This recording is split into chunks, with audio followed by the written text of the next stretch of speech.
Saludos hermanos, Dios les bendiga. ¿Quién más está nervioso aparte de yo? ¿Quién más tiene miedo? Gracias por la invitación. Un gozo y una alegría poder estar aquí en Florida, compartiendo con cada uno de ustedes, con todos los hermanos que puedan llegar a escuchar por diferentes medios el tema que vamos a compartir en esta tarde. El tema de esta tarde y el que vamos a presentar el sábado van a ser temas breves. Y no vamos a hacer estudios bíblicos, por lo menos de mi parte. Les voy a comentar una diferencia que tienen los predicadores modernos con los predicadores del pasado. Por ahí Cecilio me va a confirmar o me va a negar. Pero en el pasado habían muchas más dificultades y muchas desventajas. Pero había una que sin duda era una gran ventaja. Un mismo sermón se podía predicar en diferentes lugares. Y más, se iba enriqueciendo y modificando quizá, pero el pastor tenía, lo que escucharon acá no lo escucharon allá, así que allá voy con el mismo. Pero es que era así, porque además nosotros queremos que ellos también escuchen lo que aquí no es por una cuestión de no preparar, sino que queremos que aquellos también escuchen. Entonces, hoy ya eso ha cambiado totalmente. Si usted predicó ya un tema y quedó registrado, usted no puede llevar el mismo tema. Lo que nos fuerza ¿a qué?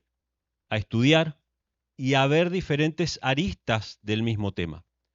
Y por esa razón, y porque ya hay muchos estudios bíblicos hechos sobre la deidad, y no voy a ahondar sobre si Dios es una Trinidad o no, decidí poder ayudar a mis hermanos que están estudiando este tema y que también algunos que ya están indecisos y otros ya han aceptado este tema y aún así surgen problemas, dudas e incertidumbres. No vamos a hacer un estudio bíblico, pero vamos a ver varias citas de diferentes autores o de diferentes ramas cristianas que nos hablan de algo. ¿Cuál es el título de este tema de hoy? Confesiones, confesiones. Y vamos a ver algo muy interesante, hermanos. ¿Cuántos de ustedes escucharon la frase alguna vez que dice así? A confesión de parte, relevo de pruebas. ¿Alguna vez la escucharon? Es una frase que se dice, por lo menos en Argentina, en el ámbito de un juicio. Cuando hay un juicio y se está litigando algo entre dos partes, cuando una de las partes confiesa, ¿qué pasa con la otra parte? La otra parte ya no necesita presentar ¿qué? Pruebas. A confesión de parte, relevo de pruebas. No hace falta presentar pruebas porque el acusado ya confesó o una de las partes ya confesó. Ahora, esto surge a raíz de una problemática, hermanos, que hay entre los hermanos que han aceptado este mensaje de la deidad. Yo recibo muchos comentarios, muchos llamados, mensajes de personas que me dicen, hermano, ¿cómo hago yo para mostrarle a la iglesia, a los hermanos, a mi familia, a todos los que están alrededor mío, este mensaje tan precioso? Porque yo le leo los versículos, le leo el espíritu de profecía, le leo todas las cosas y esas personas no aceptan. Es más, a veces pasa diferente, no es a alguien que nosotros apreciamos, a quien le queremos convencer o le queremos mostrar la verdad, sino que a veces pasa con personas que simplemente nos piden, nos exigen pruebas porque están en contra del mensaje simplemente, ¿sí? Y hermanos, hay varias cosas importantes con esto. Primero, una pregunta que yo suelo hacer a los hermanos que se angustian por no poder convencer o que le presentan versículos y la gente no quiere aceptar. Una de las cosas que yo digo para que podamos razonar es la siguiente. ¿Cómo fue que usted aceptó el mensaje? ¿Cómo fue que yo acepté el mensaje?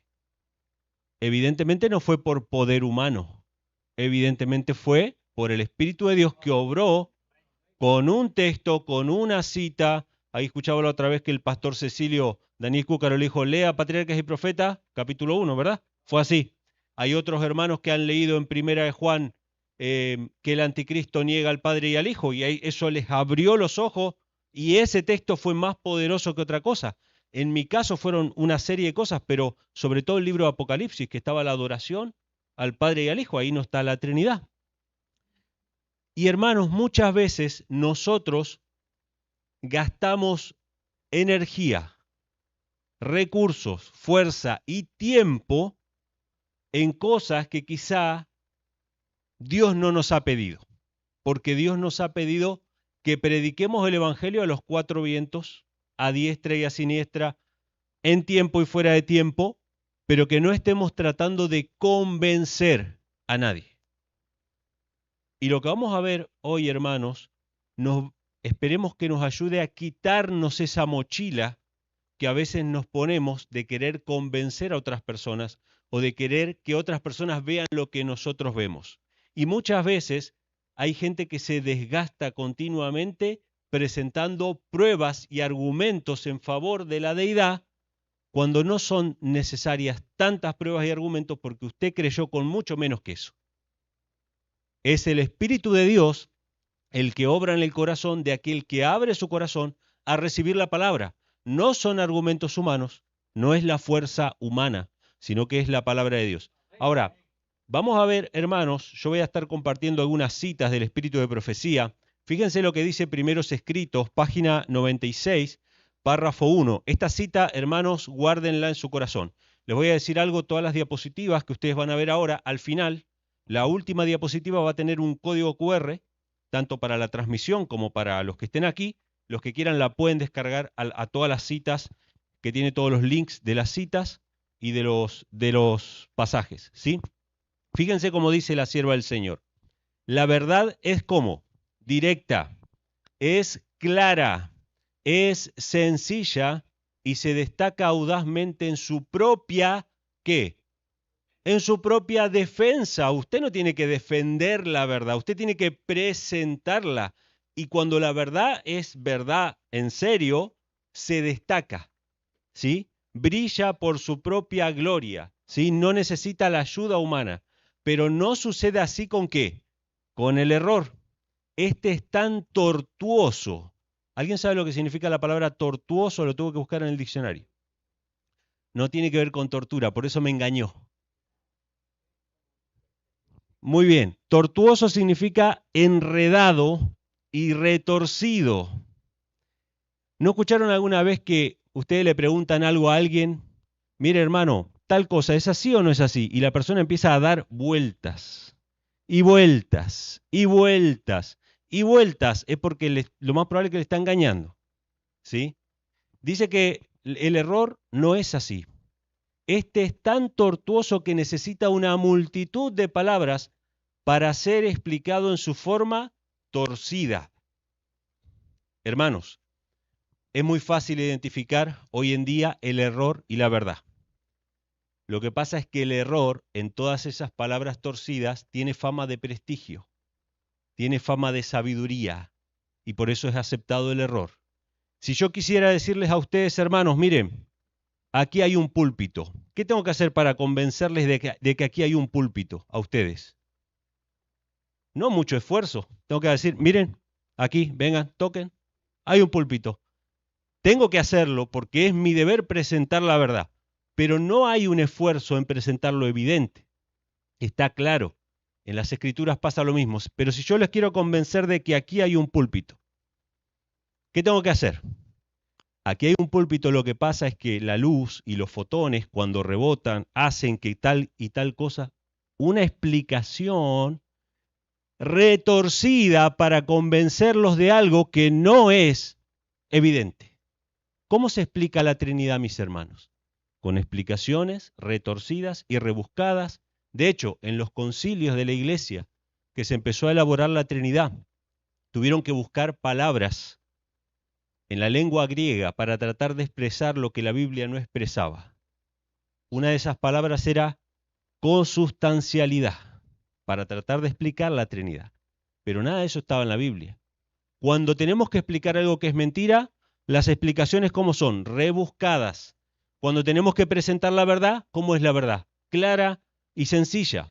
Fíjense lo que dice la sierva del Señor en el Conflicto de los Siglos, página 581, párrafo 1, dice así: pero Dios tendrá en la tierra un pueblo que sostendrá la Biblia y la Biblia sola como piedra de toque de todas las doctrinas y base de todas las reformas. Hermanos, cuidado, sobre todo los hermanos adventistas, cuidado con poner otro fundamento que no sea la Biblia y la Biblia sola, porque nos sentimos tentados de, como dicen en la literatura o en la sabiduría mundana, pararnos en hombros de gigantes, es decir, ver que estudiaron los pioneros y decir, bueno, me paro en sus hombros. No. Podemos leer lo que ellos dijeron, pero tenemos que pararnos donde ellos se paraban. ¿Dónde se paraban ellos? En las escrituras. Los pioneros no validaban sus posturas ni con los escritos del Elena G. de White, sino con la escritura sola. Y por eso Elena G. de White recomendaba esos libros, incluso aún que tenían equivocaciones o contradicciones entre diferentes autores, porque ellos estaban basados en las escrituras. Dice que vamos a tener la Biblia sola como piedra de toque de todas las doctrinas y base de todas las reformas. Y ahora viene una enumeración de cosas, hermanos. Ni las opiniones de los sabios, ni las deducciones de la ciencia, ni los credos o decisiones de los concilios, tan numerosos y discordantes como lo son las iglesias que representa. ¿Saben lo que son los credos y las decisiones de los concilios? O sea, todas esas cosas que la iglesia determinó a través de los siglos, y hay varios de estos concilios que son aceptados por la mayoría de las religiones protestantes, aunque los concilios eran católicos y comenzaron allá por el siglo IV con Constantino, y se empezó a dar la preeminencia posteriormente al obispo de Roma, y sabemos que de ahí surge la Iglesia Católica. Muchas iglesias protestantes aceptan los decretos o las resoluciones de esos concilios como dirigidos por Dios. Y muchos adventistas tienen que explicar la Trinidad haciendo alusión a terminología que se establecieron en esos concilios. No estoy diciendo que la Iglesia Adventista haya tomado oficialmente como autoridad, porque nunca va a decir que toma como autoridad los concilios. La Iglesia Adventista va a decir que toman como autoridad ¿qué cosa? La Biblia sola. Pero en la práctica, yo lo he escuchado a pastores adventistas que cuando empiezan a explicar la Trinidad, aluden ¿a qué? A los concilios, primer concilio de Nicea, ¿sí? Para tratar de explicar cuál fue la resolución que tomó la Iglesia para dejar de lado ciertas herejías. No lo prueban con la Biblia, lo prueban con los concilios. Y Elena G. White dice que ni las resoluciones de los concilios nos van a servir a nosotros. Dice, ni la voz de la mayoría, nada de esto, ni en conjunto ni en parte, debe ser considerado como evidencia en favor o en contra de cualquier punto de fe religiosa. O sea, toda la historia de la Iglesia cristiana, con todos sus concilios y resoluciones, la opinión de la mayoría, lo que se vote en el Congreso de la Asociación General, nada de eso, ni en parte, ni en conjunto, porque a veces queremos sumar, ¿no? Y decimos, no, pero mira, lo dice fulano, lo dice este padre de la Iglesia, lo dice este concilio, y lo dijo este pionero, pero si yo sumo todo eso, tiene que ser verdad. No, ni en parte, ni todo junto, sino que antes de aceptar cualquier doctrina o precepto debemos cerciorarnos de si los autoriza un categórico, así dice Jehová. Y yo quiero subrayar esa última parte, hermanos. ¿Qué significa categórico? Categórico. Un claro y positivo, así dice el Señor, significa que una doctrina, la que sea que nosotros creamos, tiene que estar clara y explícitamente enseñada en las Escrituras. Usted no me puede decir a mí, la Biblia sugiere tal cosa. La Biblia da a entender tal otra. ¿Por qué? Porque de ahí vienen los domingos, de ahí vienen las asunciones de María, de ahí viene el primado del apóstol Pedro. Mira, pero da a entender que a Pedro le dio como, pero está explícitamente que a Pedro le dio una autoridad sobre la iglesia. No, entonces no está. Pero da a entender que su madre intercedía, pero dice explícitamente que tenemos que rezarle a María. No. Entonces, cuando Elena G. White da el punto de vista, no dice tiene que estar insinuado en las Escrituras, tiene que estar sugerido en las Escrituras, tiene que estar fundamentado en un claro y positivo, acá dice, no dice claro y positivo, en otros libros lo dice, un categórico, así dice Jehová. Significa que tiene que ser explícito, no implícito, no que nosotros suponemos o deducimos, sino que tiene que estar claro. Ahora, hermanos, vamos a empezar con las confesiones. Vamos a leer un texto al final porque siempre que nos paramos en el púlpito vamos a leer la Biblia, aunque sea un texto que habla acerca del tema. Pero ahora lo que ustedes van a leer son confesiones del cristianismo sobre la doctrina de la Trinidad. Y hermanos, acá es donde empieza el tema de a confesión de parte, relevo de pruebas, y también el tema de que tenemos que aprender a descansar, de que el mundo no depende de nuestras manos. A veces nosotros nos cargamos porque la gente no quiere aceptar. Y si usted le da un discurso, porque la gente me escribe y me dice, hermano, pero dígame cómo lo explicaría, porque a mí me gustaría explicarlo de tal, pero eso no va a cambiar de quién lo explique o cómo lo explique. Va a cambiar solamente si esa persona abre su corazón a la palabra del Señor. Y ahí es donde ustedes van a poder descansar en que no somos nosotros los que tenemos que probar la no Trinidad. Es el Trinitario el que tiene que probar con la Biblia la Trinidad. Y vamos a ver, hermanos, algunas confesiones, y yo espero que esto sea de bendición, incluso para los trinitarios que puedan llegar a ver esto, para que quizá en algún momento en su mente le hace el clic y despiertan y dicen, ¿cómo puede ser que todas las religiones cristianas reconocen y están en acuerdo con algo? La Trinidad no está en la Biblia. Vamos a ver algunas citas. La primera es de la enciclopedia HarperCollins del catolicismo y dice directamente lo siguiente. En general, los eruditos están de acuerdo que no existe una doctrina de la Trinidad como tal ni en el Antiguo Testamento ni en el Nuevo Testamento. ¿Qué dice una fuente católica? Para los que están viendo las diapositivas, ustedes van a ver un texto en azul en cada una de ellas. Ese texto en azul es un enlace que va a cada una de las fuentes que fueron consultadas. Todas estas fuentes fueron verificadas y ustedes las pueden descargar o leerlo directamente en la fuente de cada una de ellas. Entonces, ¿qué dice la Iglesia Católica? La Iglesia Católica dice, no hay tal cosa como una doctrina de la Trinidad ni en el Antiguo ni en el Nuevo Testamento. Fíjense la siguiente cita, esta es muy clara. Esta es de un artículo titulado La Asunción de María de la revista Life, que fue publicado en 1950, y fíjense lo que dice un autor católico.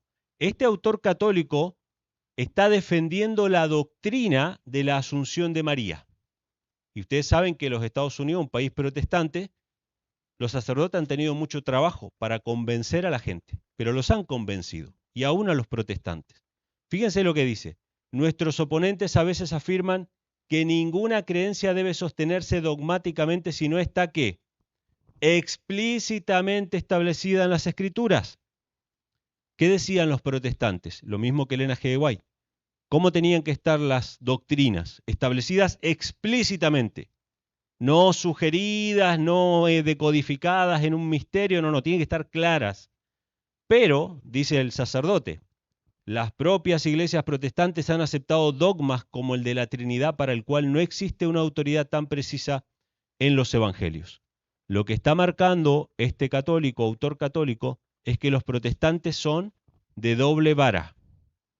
Para algunas cosas, por ejemplo, el primado de Pedro, piden, no, quiero explícitamente que Pedro es el primer papa, pero para la Trinidad no lo piden. Interesante, han aceptado una doctrina que no está explícitamente en las Escrituras. La cita siguiente también es de la Iglesia Católica, es de la Enciclopedia Católica, y hermanos, yo les pido que presten atención. En realidad, la mayoría de las explicaciones que yo he leído sobre la Trinidad son confusas y son contradictorias, son retorcidas, como dice Elena G. White, pero en la mayoría de las veces hay luz en esas explicaciones, hay luz digamos, de que Dios nos muestra por ahí no es. Porque ellos declaran cosas inconscientemente, pienso yo, Dios propicia para que ellos inconscientemente declaren cosas que nos muestran si seguimos las Escrituras. Así como un sacerdote alguna vez dijo, ¿no? El domingo es nuestra marca de autoridad, porque nosotros cambiamos el sábado al domingo y esa es nuestra marca de autoridad de que la iglesia tiene autoridad sobre la Biblia. Y cuando ese autor católico puso marca de autoridad, yo no creo que él estuviera pensando en la marca de la bestia, pero usó esa expresión. Y vamos a ver en esta cita, hermanos, algo tremendo.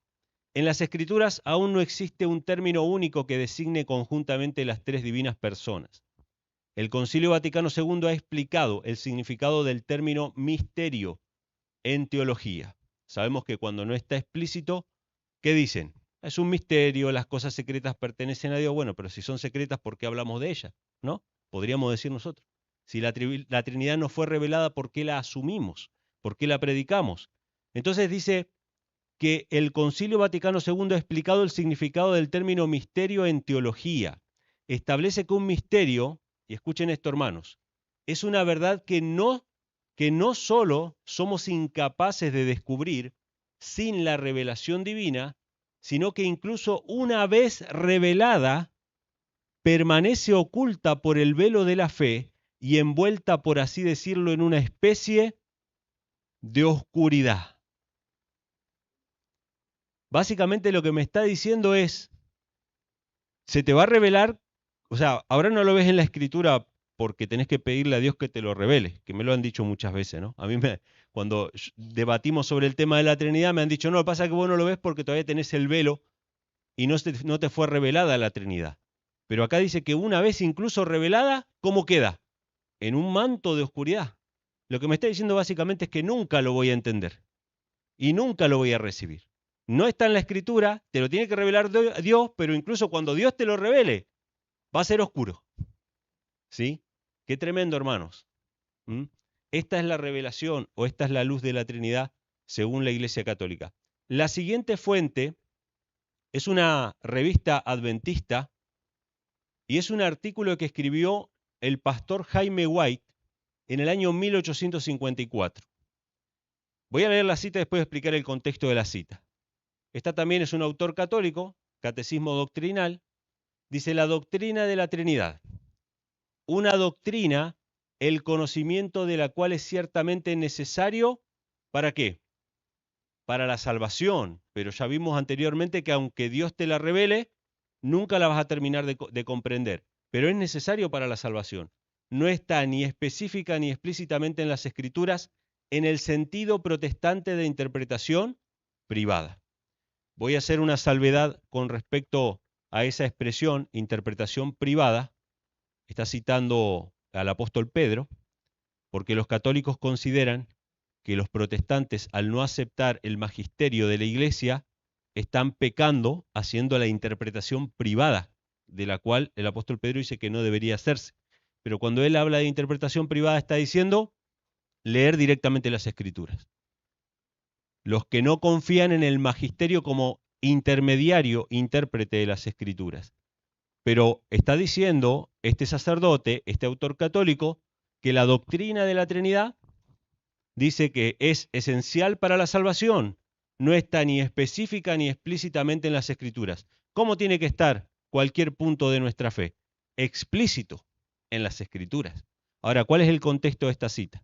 Este es un artículo que escribió Jaime White para mostrar cómo la Iglesia Católica considera que tiene autoridad sobre las Escrituras. Y esta es una pregunta que le hace una persona a un sacerdote. Entonces, hay una pregunta anterior a esta. En la pregunta anterior, el autor del artículo le pregunta a un sacerdote, ¿qué prueba tenemos de que la Iglesia tiene autoridad sobre la Biblia? El sacerdote responde, si no tuviésemos autoridad, no podríamos haber cambiado el sábado al domingo. Algo que todas las iglesias reconocen que nosotros hemos hecho el cambio. Y entonces el periodista, el entrevistador, hace otra pregunta, dice, ¿qué otra prueba tenemos de que la Biblia no es la última autoridad? Entonces el sacerdote responde, la doctrina de la Trinidad. que no está explícitamente en la Biblia, sino que la recibimos del magisterio de la iglesia. Entonces, fíjense, hermanos, la relación entre el domingo, que está sugerido, insinuado, y la iglesia le atribuye a esos textos una doctrina, y lo mismo pasa con la doctrina de la Trinidad. Ahora, llegado a este punto, muchos de ustedes pueden decir, bueno, estos son los católicos, porque los católicos no creen en la Biblia como única regla de fe. Los católicos justamente se jactan de que la iglesia tiene autoridad, que son tres fuentes de autoridad, ¿verdad? El magisterio, la tradición y la Biblia. Entonces, es lógico que ellos digan, la Trinidad no está en la Biblia, solamente para jactarse de su autoridad. Pero lo que van a leer a continuación, hermanos, son citas evangélicas protestantes. Fíjense lo que dicen los protestantes acerca de la doctrina de la Trinidad. Esto es El mosaico de la creencia cristiana de Roger Olsen, y dice así: si bien es cierto que ningún pasaje de las Escrituras explica la doctrina de la Trinidad, también es cierto que todo el testimonio de las Escrituras acerca de quién es Dios y quiénes son Jesucristo y el Espíritu Santo no tiene sentido alguno sin el modelo de la Trinidad. ¿Qué dicen los evangélicos? Que ningún pasaje de las Escrituras explica la Trinidad. No es una doctrina explícita, y esto también lo dicen aquellos que supuestamente creen en sola Escritura, en la Biblia sola, que son los evangélicos.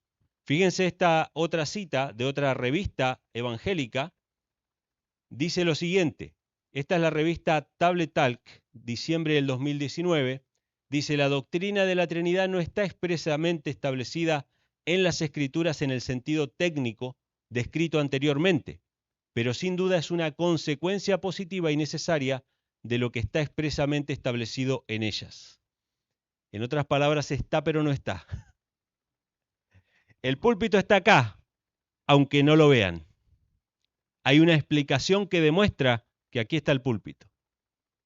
Entonces dice, no está establecida, pero se deriva de cosas que sí están establecidas. O sea que es una conclusión posterior, ¿sí? Otra cita evangélica. Esta es de un portal evangélico que se llama Razones para Creer. Dice, así pues, la doctrina de la Trinidad no se enseña formal ni explícitamente en la Biblia, sino que se deriva implícitamente del contenido de las Escrituras. ¿Quién me explica eso? No está explícitamente, pero se deriva implícitamente. ¿Cómo podemos explicar eso, hermano? Y hay citas peores que la vamos a ver a continuación. Pero estas citas son retorcidas, son complicadas. Está, pero no está. Y ni que hablar si nos pusiéramos ahora a explicar la Trinidad. Porque la Trinidad no es simplemente 3 en 1, 1 en 3. Hay tres personas, coeternas, coiguales, los roles no se intercambian, los roles y las funciones son específicos, pero no forman parte, sino que son a la vez. Bueno, es complicado explicarlo, ¿sí? Ahora, hasta acá hemos llegado. Católicos y protestantes están unidos en algo. La Trinidad no está en la Biblia. ¿Qué dicen nuestros hermanos adventistas? Vamos ahora a las confesiones adventistas, ¿sí? La Iglesia Adventista, en una de sus revistas, dedicado a las creencias de los adventistas del séptimo día del 81, julio del 81, dice que aunque ningún pasaje de las Escrituras afirma formalmente la doctrina de la Trinidad, los escritores bíblicos la asumen como un hecho. Solo por la fe podemos aceptar la existencia de la Trinidad. Esa fe que después te va a quedar en oscuridad, según la misma Iglesia Católica. Pero fíjense, hermanos, ¿quién me explica esto? ¿Cómo sabe el autor que los autores bíblicos la dan por hecho si en ninguna parte se explica?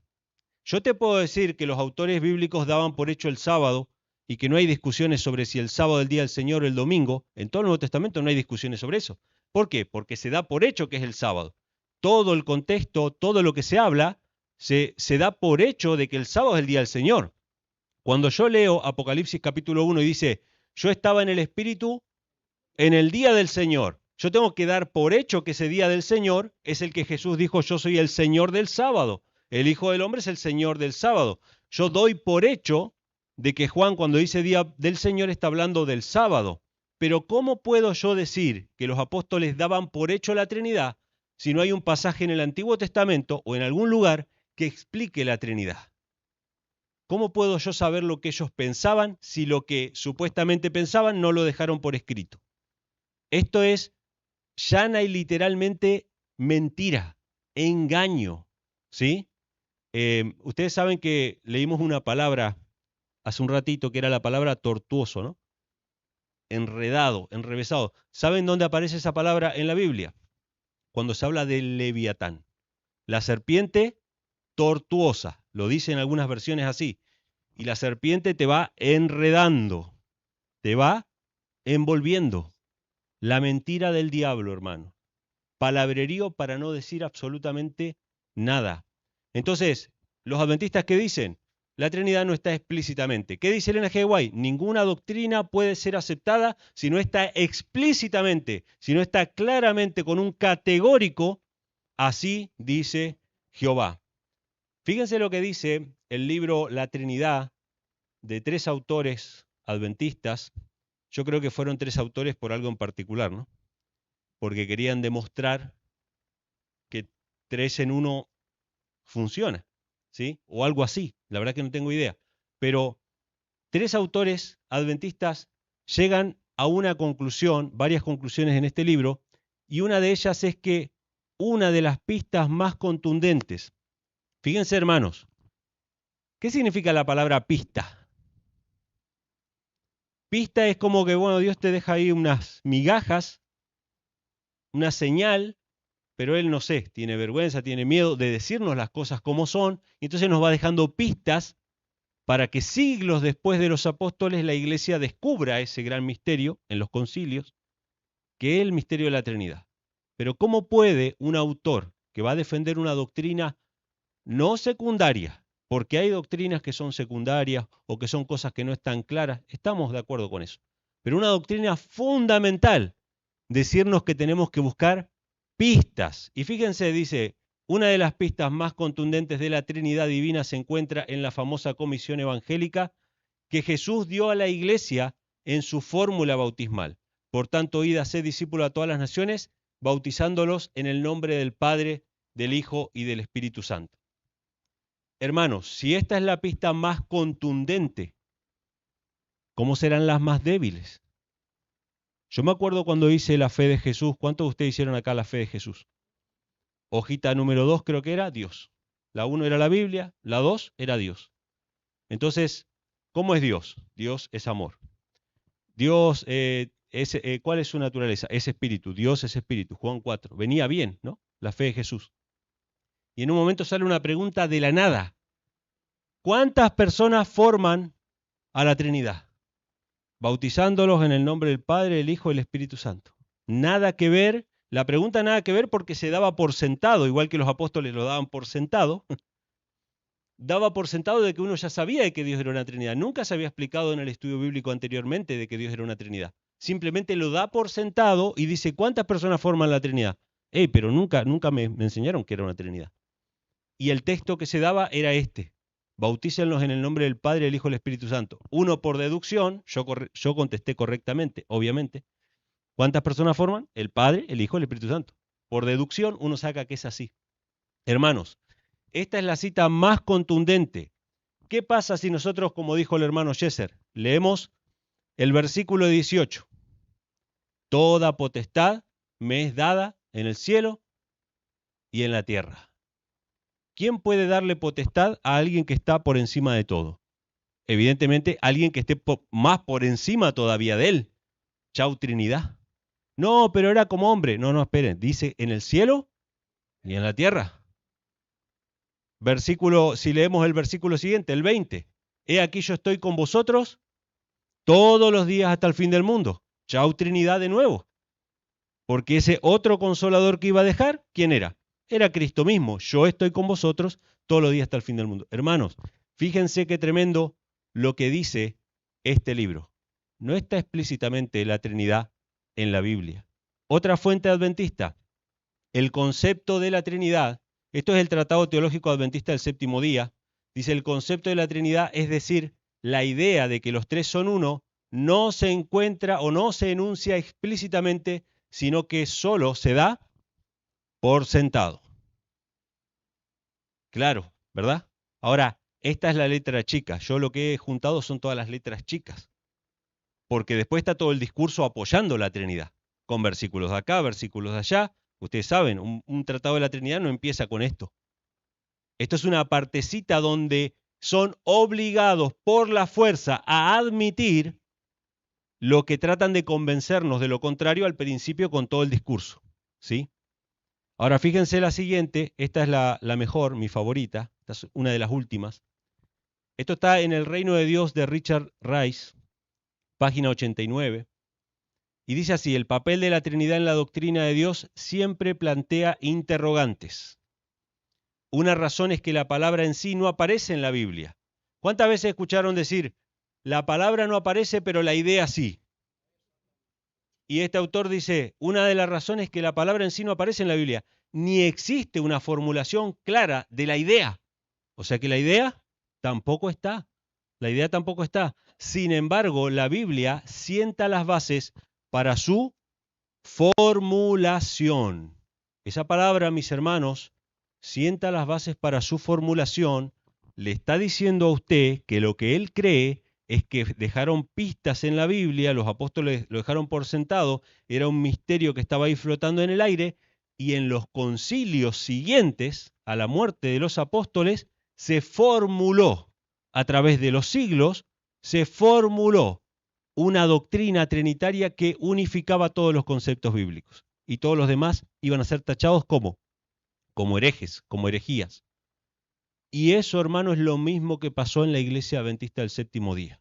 ¿Qué dicen los pastores adventistas hoy de Elena G. White? No, Elena G. White no fue abiertamente trinitaria, pero sentó las bases, dejó ahí unas pistas para que en concilios posteriores, después que mueran todos los pioneros, se formulase de manera definitiva en la Iglesia Adventista la doctrina de la Trinidad. El viejo truco. Y nos lo comimos. De la misma manera que la Iglesia cristiana se tragó ese cuento de la Trinidad, los adventistas también se lo tragaron. Elena G. White jamás habla de la Trinidad en sus escritos, así como la Biblia tampoco lo hace. Ahora, quédense con esta idea. No está la palabra, ni tampoco está la idea, pero sigue esta cita y dice, por lo tanto, aunque la doctrina de la Trinidad no forma parte de lo que la Biblia misma dice sobre Dios, sí forma parte de lo que la Iglesia debe decir para salvaguardar la visión bíblica de Dios. ¿Quién me explica eso, mis hermanos? ¿Quién es el voluntario que me va a explicar lo que quiso decir? Aunque la doctrina de la Trinidad no forma parte de lo que la Biblia dice sobre Dios, sí forma parte de lo que la Iglesia debe decir para salvaguardar la visión bíblica de Dios. No está, pero hay que decirlo para cuidar lo que la Biblia no dice, pero debería decir sobre Dios. ¡Qué locura, mis hermanos! ¿Es enrollado? ¿Es rebuscado? Claro que sí. Yo quiero terminar, hermanos, con este pasaje en Isaías capítulo 8, versículo 20, que todos lo sabemos de memoria. Los adventistas lo sabemos de memoria. A la ley y al testimonio, si no dijere conforme a esto, es ¿por qué? No les ha amanecido. Hermanos, ¿qué pasa si ustedes no encuentran la Trinidad en la Biblia? Pídanle a Dios que Dios se la va a revelar. Esto es muy similar a lo que hacen los mormones, ¿no? Pídale a Dios que Dios le va a decir si el libro de Mormón es o no. No compare con el resto de las escrituras. Pídale a Dios. Usted le pide a Dios la revelación. Y según el sacerdote católico, usted va a recibir la revelación de la Trinidad. Pero esa revelación de la Trinidad va a estar envuelta ¿en qué? ¿En luz o en oscuridad? A la ley y al testimonio. Si no lo dice explícitamente la Biblia, usted va a permanecer ¿en qué? En oscuridad, mi hermano. Ahí yo les dejo para los que están mirando en internet y para los que ven aquí, si alguien quiere descargar la presentación. Hermanos, a confesión de parte, relevo de pruebas. Quítese la mochila de tener que probar que no hay una Trinidad en la Biblia. Los trinitarios lo saben. El trabajo, el presentar pruebas le corresponde a los trinitarios de demostrar que está en la Biblia. y arduo trabajo. Vaya que si hay un trabajo para los trinitarios. ¿Qué tenemos que hacer nosotros? Presentar. No es ni siquiera tenemos que argumentar. El anticristo niega al Padre y al Hijo. Nuestra comunión verdaderamente es con el Padre y con su Hijo Jesucristo. Hay un solo Dios y un solo mediador entre Dios y los hombres, Jesucristo hombre. La vida eterna consiste en que te conozcan a ti, el único Dios verdadero, y a Jesucristo a quien has enviado. No son brillantes esos textos, no necesitan adornos de palabras humanas. Tenemos que presentar las Escrituras sin tratar de convencer a nadie. Hermanos, espero que estas declaraciones, estas confesiones, les hayan sido de bendición a cada uno de ustedes.